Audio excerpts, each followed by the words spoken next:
দমদম মেলা 2024। তো রবিবারের বিকেলবেলাতে আমি চলে এসেছিলাম দমদম মেলাতে, যেটার প্রোগ্রাম অনুষ্ঠান শুরু হয়েছিল 22শে ডিসেম্বর থেকে 14ই জানুয়ারি অবধি। তো এইবারের মেলার ভিতরে ঢোকার সঙ্গে সঙ্গেই দেখলাম যে প্রত্যেক বছরের মতন যেভাবে মেলার এন্ট্রেন্সটা শুরু হতো, এইবারে টোটালি এন্ট্রেন্সটা পুরোপুরি পাল্টে গিয়েছে, পুরো টোটালি ঘুরে গেছে এক কথায়।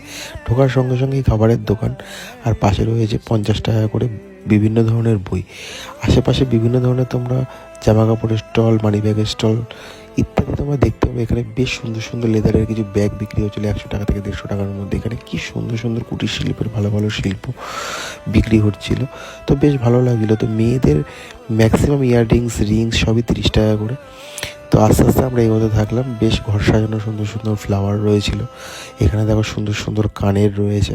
তো আস্তে আস্তে আমরা দেখাতে থাকলাম, দেখলাম যে বেশ সুন্দর সুন্দর ঘরের লাইট ডেকোরেশনের মতন রয়েছে। প্লাস 150 টাকা করে সব বেঙ্গলি লেখা টি শার্টস। অ্যান্ড এখানে পাঁপড় রয়েছে, চাটনি রয়েছে, আচার রয়েছে। আবার 150 টাকা করে টি শার্ট। আমি আগের বছর এই দোকান থেকে কিনেছিলাম, তো এই বছর আর কিনিনি।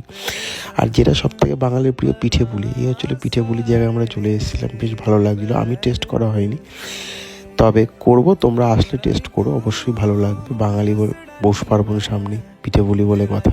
তো যাই হোক, আস্তে আস্তে টোরাটা বেশ ভালো লাগছিলো।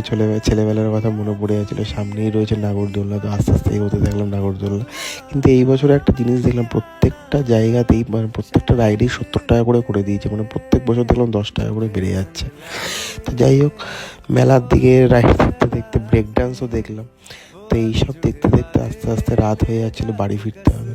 তো দমদম সুড়িমাঠা মেলা ছেড়ে বেরিয়ে গেলাম। আজকের মিনি ব্লগ এখানেই শেষ। Good bye.